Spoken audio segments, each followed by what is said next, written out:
In questo numero Portoguaro e Conegliano avanti a piccoli passi. E ancora Super Giulia, con Cordiesi pronti allo scontro al vertice con il Fossalta Piave.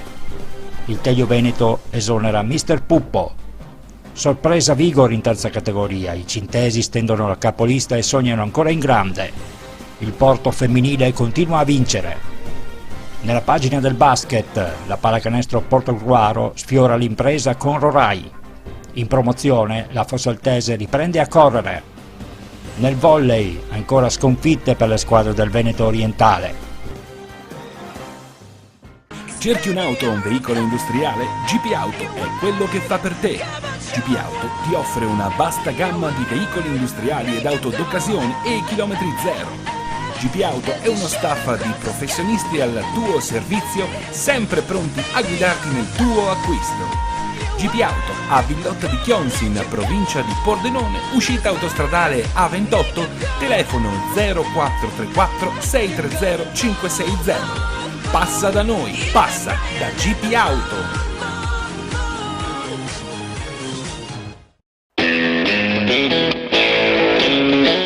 Tiros, la grande moda a Fossalta di Portogruaro. Tiros e produzione abbigliamento in pelle dei più grandi marchi. Tiros, in via del lavoro, a Fossalta di Portogruaro.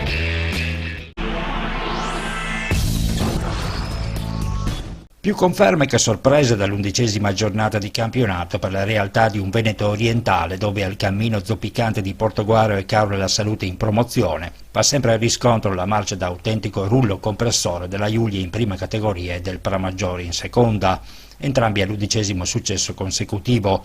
Sono queste anche le ultime settimane prima della riapertura del mercato ed in alcune realtà c'è grande fermento al fine di assicurarsi qualche pedina importante che riesca a correggere alcune lacune d'ordine tecnico e tattico ormai conclamate. Si interverrà sicuramente a San Donà che nel torneo di eccellenza non riesce ancora a trovare quella continuità di rendimento e di risultati che ne faccia compiere il definitivo salto di qualità che tutti si attendono dal club biancoazzurro, invece costretto ancora ai margini della zona play-off.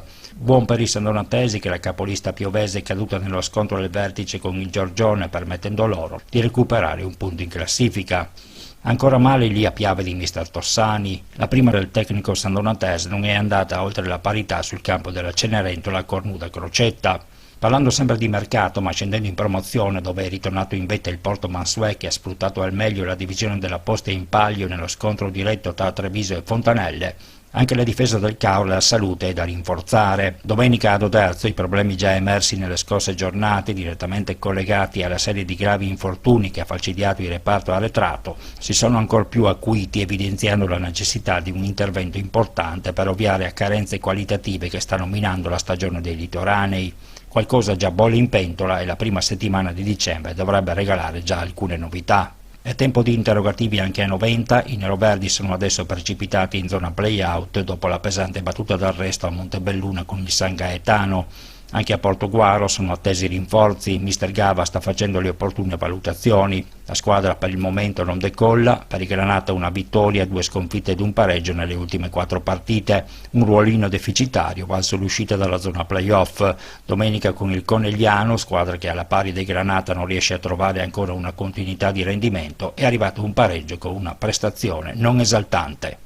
Non è facile, anche perché in settimana avevo delle problematiche con qualche giocatore che stavano poco bene, che erano influenzati, e tutto sommato un pareggio che ci sta, poteva scapparci anche la vittoria con quella grossa occasione che ha avuto Mazzarella davanti al portiere che ha ciccato la palla, peccato perché poteva anche uscirne 3 punti. Sì, appunto l'impressione è che se non segni Mazzarella si faccia un po' fatica lì davanti. Sì, si fa un po' fatica, però stiamo lavorando per migliorare anche queste situazioni di gioco in modo di poter mandare in zona gol anche qualche centrocampista, anche gli esterni alti. Niente, stiamo lavorando, speriamo di lavorare bene e di crederci un po' di più sotto l'aspetto della finalizzazione che ci manca un po' in questo momento. Ecco, prossima partita a Fontanelle, oggi il Fontanelle ha pareggiato contro il Treviso, non è più primo, comunque un avversario di tutto rispetto. Sì, Fontanelle è una buona squadra, è una squadra organizzata, una squadra che esprime un buon calcio, hanno preso dei giocatori importanti e niente, andremo lì, ce la giocheremo a viso aperto, consapevoli della forza della squadra che andiamo ad affrontare, però noi dobbiamo guardare il nostro cammino e cercare di far punti, di fare risultati positivi, che è quello che ci preme di più. Però mister, un pareggio come giudicarlo? Un punto guadagnato, 2 punti persi, diciamo che un primo tempo dove voi sicuramente avete fatto la partita, una ripresa dove forse il Porto ha fatto qualcosina in più. No, allora bisogna sempre analizzare i numeri, abbiamo avuto delle occasioni importanti, soprattutto il primo tempo, poi con l'andare della partita noi avevamo tanti ragazzini in panchina, abbiamo concesso un po' di campo, però occasioni eclatanti da parte del Portoguaro non ce ne sono state, considerando che questa, parlo del Portoguaro, è un'ottima squadra. Quindi noi eravamo molto attenti per questa partita qua, perché sapevamo delle potenzialità loro. Sono contento della prestazione dei ragazzi, hanno fatto una prestazione importante sia dal punto di vista tecnico, tattico, dell'attenzione, dell'impegno, e quindi guardiamo intanto la prestazione, poi i 3 punti arriveranno quando saremo più bravi su certe situazioni sotto porta. 2 squadre, anche la vostra, insomma, che stentano a fare quel salto di qualità che vi permetterebbe appunto di consolidare la zona playoff. Ma intanto queste cose poi le diremo a maggio, perché adesso è presto, noi siamo una squadra in costruzione, abbiamo tanti giovani, stiamo tracciando una linea ben precisa di squadra, per cui abbiamo degli alti e bassi, buttiamo via a volte dei punti, a volte ci è andata bene perché siamo in linea con il nostro programma. Poi a maggio vedremo dove siamo, è chiaro che se possiamo regalare alla società anche l'obiettivo dei playoff, ben venga. In prima categoria, 11ª vittoria consecutiva della Giulia Sagittaria in casa del Zero Branco. I concordiesi hanno conquistato l'intera posta in palio in piena zona Cesarini grazie ad una rete pesantissima di Luca Venturuzzo, reagendo prontamente al pareggio subito allo scadere. Bomber di giornata, non ti capita come difensore tante volte di segnare, e questo qua è stato veramente un gol pesantissimo. Sì, non mi capita molto spesso, però questo è stato un gol importante perché ci ha portato alla vittoria, perché ha portato l'11ª vittoria di fila, perché comunque ci ha dato una vittoria che rischiavamo fino all'ultimo di non agguantare, diciamo. Al 94esimo non era così scontato vincere questa partita. È stata una partita appunto che vi ha visto incassare quel gol proprio alla fine, lì magari altre squadre si sarebbero accontentate, voi invece no, ed è questo un po' che fa la differenza. Sì, è stato un gol che è arrivato al 91esimo, frutto di un rimpallo in cui l'attaccante è stato più bravo, ci ha anticipato e ha segnato. Noi non ci siamo dati per vinti perché il nostro obiettivo è giocarci ogni partita fino all'ultimo e abbiamo cercato anche questa partita di andare a vincerla fino all'ultimo. Il mister della squadra avversaria, anche lui ha cercato di vincere la partita, alla fine siamo stati più fortunati o siamo stati più bravi noi. Vittoria sul fil di lana, ma voluta e stravoluta, meritatissima anche dal mio punto di vista. Prendere gol a 1 minuto e mezzo da recupero ci ha dato fastidio. I ragazzi hanno voluto portarsi a casa questa vittoria a tutti i costi, l'hanno dimostrato perché nell'ultimo minuto e mezzo hanno creato un calcio di punizione che è nato il calcio d'angolo e dal calcio d'angolo è nato il gol. Se la sono meritata perché secondo me hanno saputo soffrire nei momenti particolari e decisivi della partita e hanno dimostrato ancora una volta che hanno una grandissima voglia di vincere le partite e mi fa ben sperare per il futuro. 3 punti che hanno dilatato a 11 le lunghezze di vantaggio sul Fossalta Piave, tornato secondo in classifica in solitario all'indomani della battuta d'arresto casalinga del Bibbione con il Ponzano. Il tutto proprio alla vigilia della sfida al vertice di domenica prossima in riva all'Emene, dove nel caso di ennesima affermazione dei nerazzurri la parola fine sulla promozione diretta potrebbe essere scritta con largo anticipo. Noi sappiamo il valore e la forza del Fossalta, è una squadra molto importante, una squadra costruita per vincere il campionato, una squadra con grandissime individualità, dunque non va assolutamente sottovalutata, anzi noi ci faremo sicuramente trovare pronti perché i ragazzi si stanno veramente allenando bene, partita per partita, una alla volta. Domenica c'è il Fossalta, affronteremo il Fossalta con il giusto rispetto, paura no, ma con il giusto rispetto. Questo non vuol dire che non faremo un pensierino alla vittoria per cercare di allontanarli ancora di più, però sempre con piedi ben saldi per terra e l'umiltà che ci ha contraddistinto fino adesso.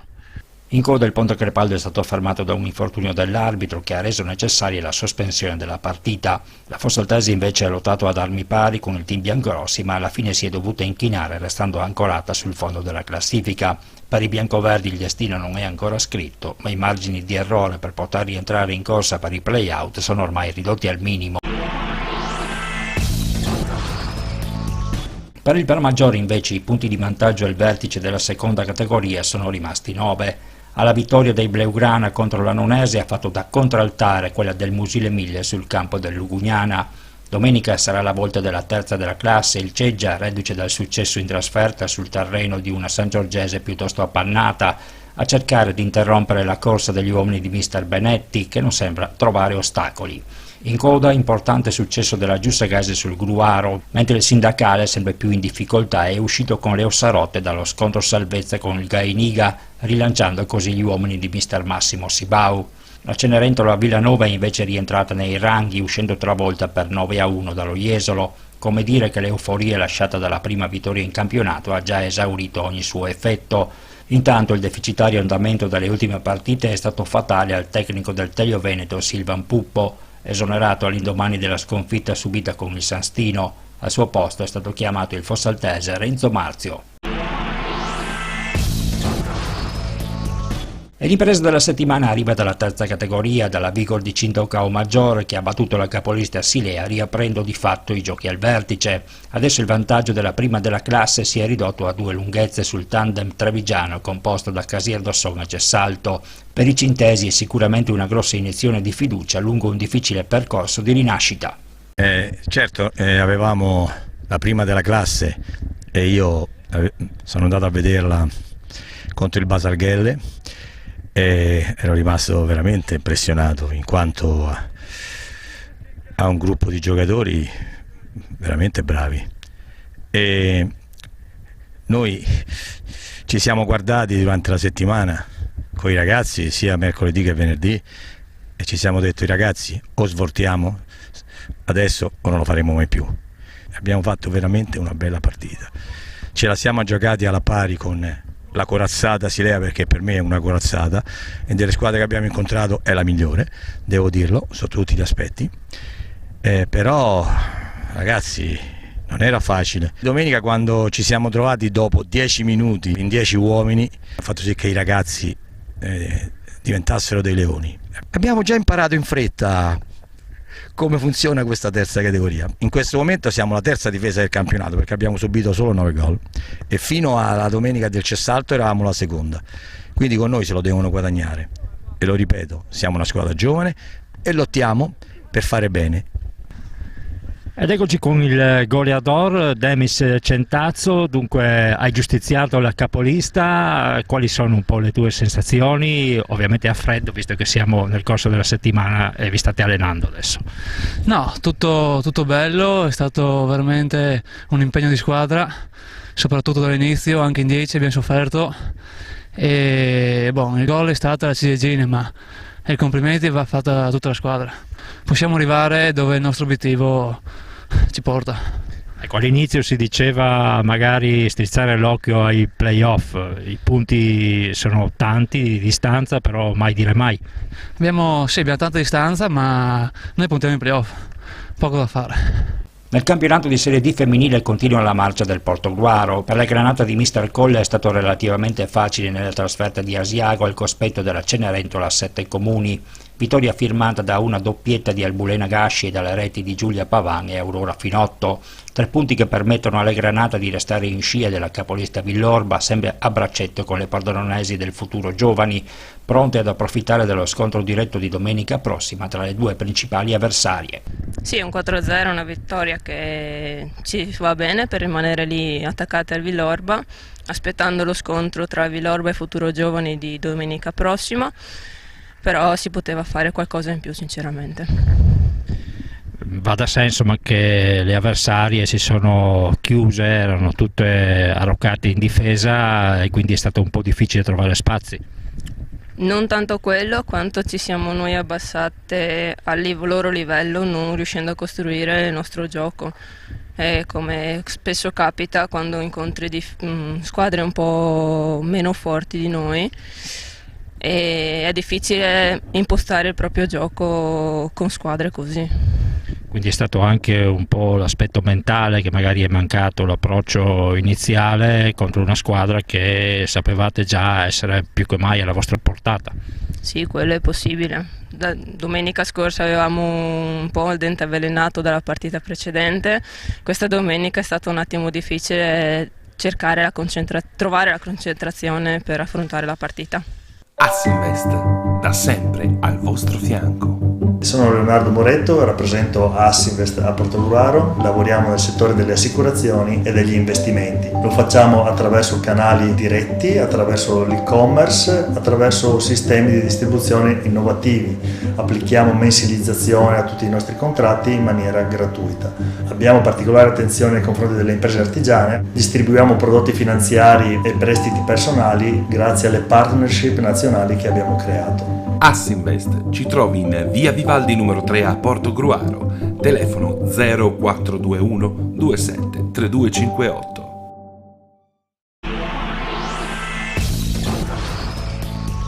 Ritorno al successo in Serie C gol per il Caorle. Sul neutro di San Stino i gialloblu di Coach Ostan hanno liquidato Corno di Rosazzo per 77-60. Match messo in cassaforte con un devastante parziale di 24-8 nel secondo quarto, trascinati dai soliti Buscaino, Bianchini e Rizzetto. Nella seconda parte di gara Caorle non è riuscita a mantenere la stessa efficacia in attacco, ma grazie ad una difesa sempre attenta e determinata ha gestito sino in fondo il vantaggio. In classifica Caorle è salita al terzo posto in condominio con lo stesso Corno di Rosazzo e di Monfalcone, che ha sofferto più del previsto sul campo della Cenerentola Sport School. Alle spalle dell'imbattuta Rucker, che ha passeggiato sul parquet di Jesolo, e di Oderzo, andata a vincere sul fil di sirena a Codroipo. Il prossimo turno vedrà Caorle a Riese Pio X. In Serie D la sorpresa si è registrata sul campo di Casassa, dove Sacili è andato ad imporsi per 78-51, risultato che fa prendere il volo al sistema basket Pordenone, che ha confermato la sua imbattibilità anche in quel di Fagagna. La pallacanestro Portogruaro è uscita invece dal Paralovise con un'altra sconfitta. In riva all'Emene è passato il Rorai, ma questa volta i giovani Granata hanno rischiato davvero di vincere, lottando ad armi pari contro i più esperti avversari che hanno messo al sicuro il match solamente nel finale. Ci siamo andati veramente molto vicino. Sono ovviamente molto contento della partita che abbiamo giocato ieri, anche se poi alla fine i 2 punti sono andati a Rorai, li abbiamo lasciati portare via, più frutto di nostra ingenuità che di loro bravura. Abbiamo preso dei canestri in contropiede su delle mancate transizioni difensive proprio che derivano da mancata esperienza. Abbiamo tirato purtroppo male i tiri liberi, perché abbiamo tirato 12 su 24, e se mettiamo solo questi 2 frangenti uniti a qualche altra ingenuità commessa nell'arco della partita, in una partita che perdiamo è finita sostanzialmente punto a punto, è chiaro che da un lato ci resta l'amaro in bocca per aver perso, dall'altro canto però, se consideriamo che Rorai è una squadra che ha 2 americani, giocatori che sono abituati da una vita a fare questa categoria, anzi con un roster definito da tutti, soprattutto a inizio stagione, come uno dei roster importanti della Serie D, beh, non possiamo che essere contenti. Sicuramente la prima vittoria ci avrebbe dato una carica importante, però diciamo che ci è mancati veramente in questa partita, ci sono mancati solo i 2 punti. Adesso la prossima sfida sarà in quel di Gonars, magari potrebbe essere anche l'occasione per riprovarci. Ma chi lo sa, noi andiamo in campo tutte le domeniche pensando più che altro a quello che dobbiamo fare, a non ricommettere gli errori, lavoriamo ogni settimana su quello che sbagliamo, il lavoro ovviamente da fare è tanto, i progressi soprattutto a livello senior sono progressi che richiedono del tempo, però sinceramente i ragazzi ci stanno dando dentro, ci stanno dando veramente fondo a tutto il loro impegno, stanno dimostrando di aver compreso il senso di quello che stiamo facendo e crediamo sinceramente di essere sulla strada giusta. Poi ripeto, prima o poi succederà che vinceremo una partita in Serie D. Quello che a me conforta invece è vedere che per esempio giovedì scorso siamo andati a giocare Under 18 Eccellenza contro la Pallacanestro Trieste, squadra decisamente, nettamente più forte della regione, e siamo stati in partita per 3 tempi. Lì a Trieste contro veramente una squadra molto molto forte siamo riusciti a stare in partita per 3 tempi. Questo è un motivo d'orgoglio per un gruppo che, ripeto, sta lavorando ad un livello probabilmente di partenza più alto rispetto a quella che era la loro capacità attuale, che però sta raggiungendo risultati e livelli sicuramente importanti.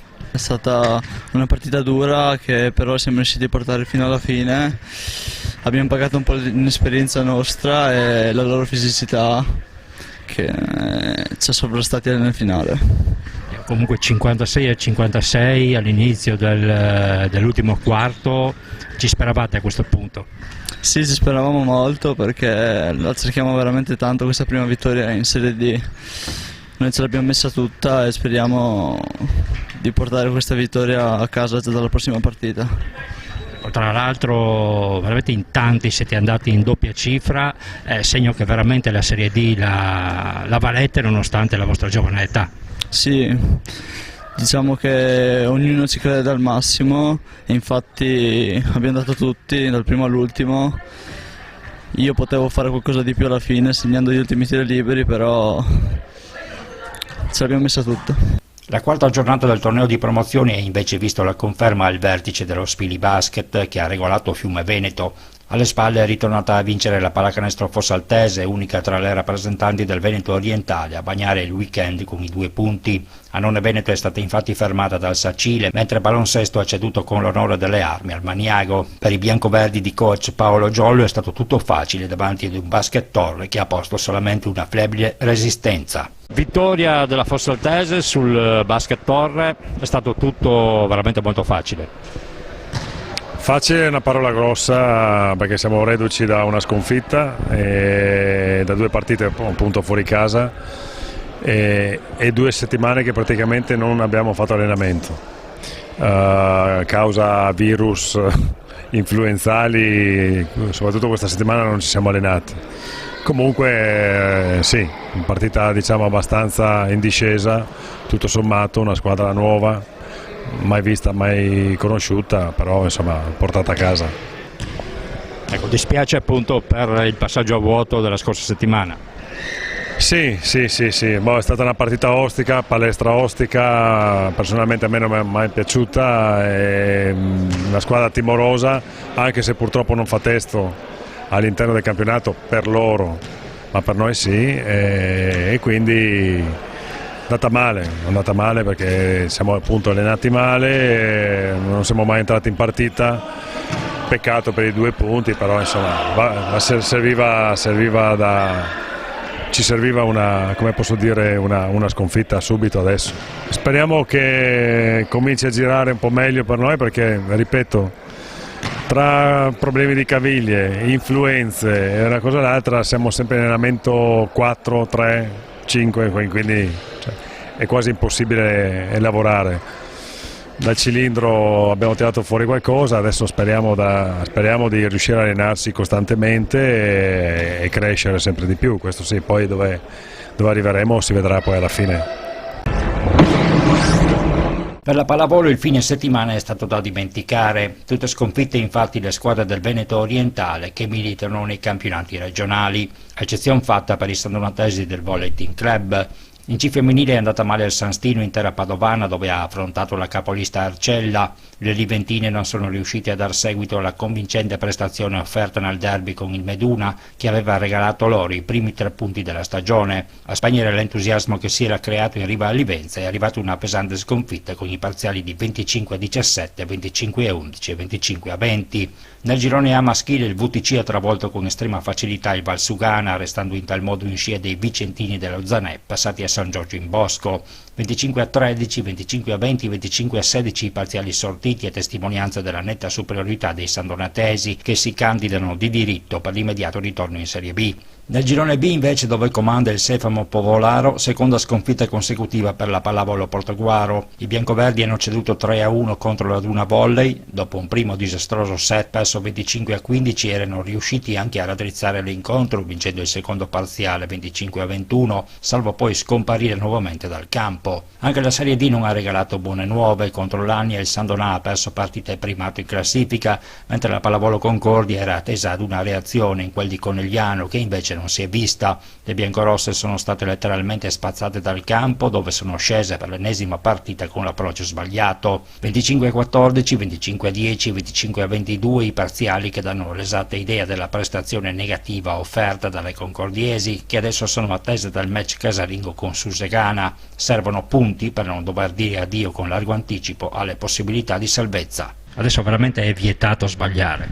Sì, doveva esserlo anche già questa settimana, ma purtroppo le cose non sono andate bene. Abbiamo subito un 3-0, soprattutto nei primi 2 parziali, senza assolutamente reagire all'avversario. Se magari il primo set poteva essere giustificato, anche visto il palazzetto in cui abbiamo giocato, piuttosto dispersivo, il secondo set assolutamente inaccettabile. Perdere a 10 vuol dire non essere entrati in campo. C'è stato un attimo di ripresa al terzo set, ma come sempre facciamo, ma ormai era troppo tardi e non siamo riusciti a raddrizzare la partita. Adesso indubbiamente dovrà essere una settimana di lavoro duro, pesante in palestra, per arrivare soprattutto mentalmente pronti alla partita di sabato prossimo. Resta solo da tirare fuori un attimino di carattere, anzi molto carattere in più rispetto a quello che abbiamo messo in campo fino ad ora, e cercare di aggredire un attimino di più l'avversario. Siamo troppo dolci, troppo buoni.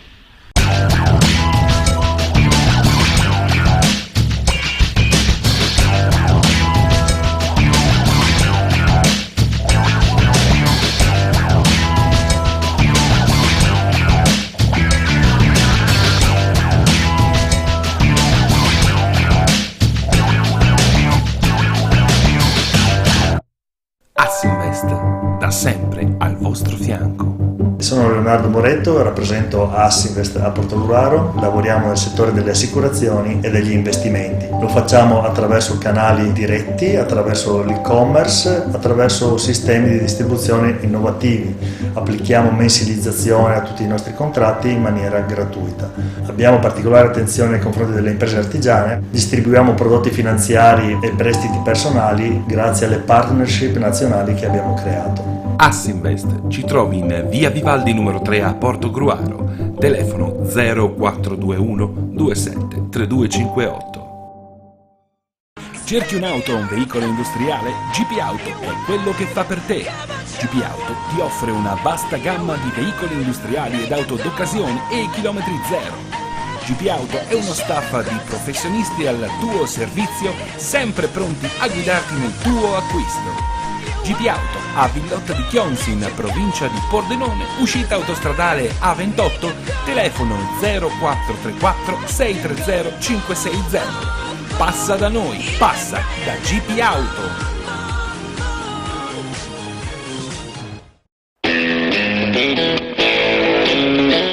Tiros, la grande moda a Fossalta di Portogruaro.